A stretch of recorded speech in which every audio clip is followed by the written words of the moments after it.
Since our first video discussing compounding interest came out, the feedback has blown us away. People clearly clicked to the three main killers of compounding interest. Awesome! Knowing just one of those points could be the difference between achieving financial independence or not, so if you haven't seen that one, definitely check it out.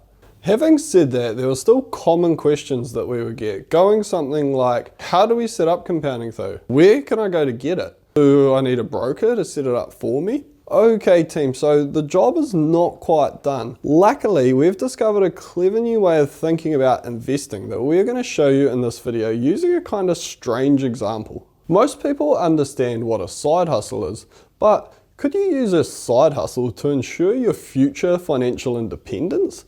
What we will see is that the power of compounding interest is a wide-reaching idea that can work in unexpected ways. Before we get into it though, again, what is compounding interest? From Investopedia, compounding is a process whereby interest is credited to an existing principal amount as well as to interest already paid. Principal is the part of the investment that you put in, for example, starting a savings account or investment portfolio with $500.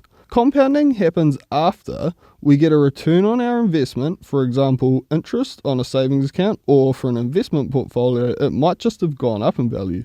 Then we leave this payment in the account / choose not to sell the gains.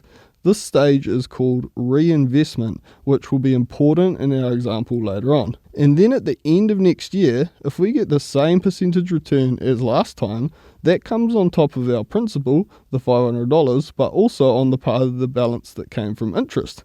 Interest on interest. We'll probably contribute more principal each year, but in the end, most of the work is done by the compounding interest. Hopefully you can see that nothing needs to be set up here. All that's necessary is that the interest or return is reinvested. In a bank account or traditional investment portfolio, this happens automatically. Just one more thing.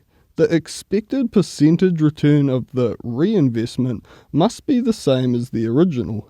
That doesn't mean that the return necessarily needs to be the same each year.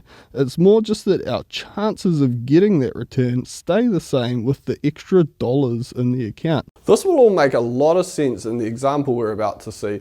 We'll be applying a little bit of compounding interest magic to income from a side hustle, which I promise will change the way you think about investing.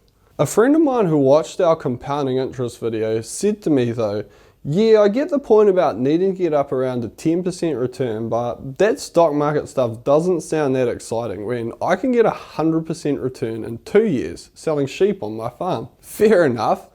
Afterwards I thought though, what an awesome little example to tell a story about compounding interest. We now know that in order to achieve compounding, we need to reinvest our returns.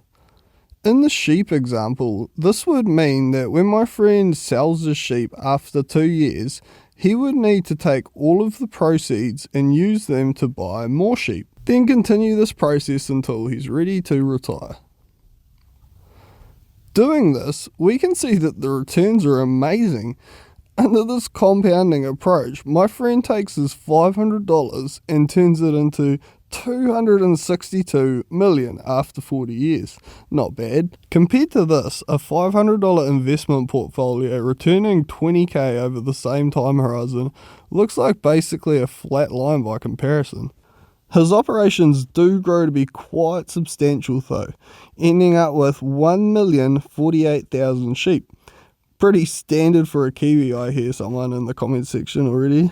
Now this looks really impressive, but economics would say that at some point we will hit diminishing marginal returns. What this means is that, let's say for example, that every additional sheep we buy is just 0.1% less profitable.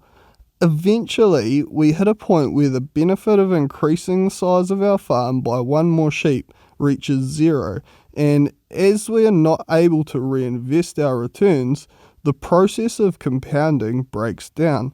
This will never be the case for savers or normal investors invested into liquid investment assets such as stock market index ETFs. At the institutional scale of investing in the hundreds of millions and billions of dollars, this was not always true, but for us, it definitely is. It's most obvious in the savings account example. A bank is clearly going to be equally happy with every dollar that you give it.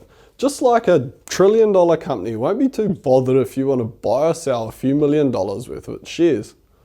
Some of the more practically minded people might have noticed another problem with the sheep example, and that is time, or more specifically, opportunity cost. Time spent in buying, managing, and selling hundreds of thousands of sheep would be non-trivial for sure. Here's where we're going to flip the side hustle versus investing thing completely on its head. Let's say that instead of trying to compound the sheep, that we only reinvest half of the proceeds into sheep, and the rest into an investment portfolio that we match with a cash contribution from our main hustle. While it doesn't take off quite as quickly, over time we can reach roughly the same return as we would have with the 1 million head sheep farm using just 2 and the power of compounding interest. That'll do.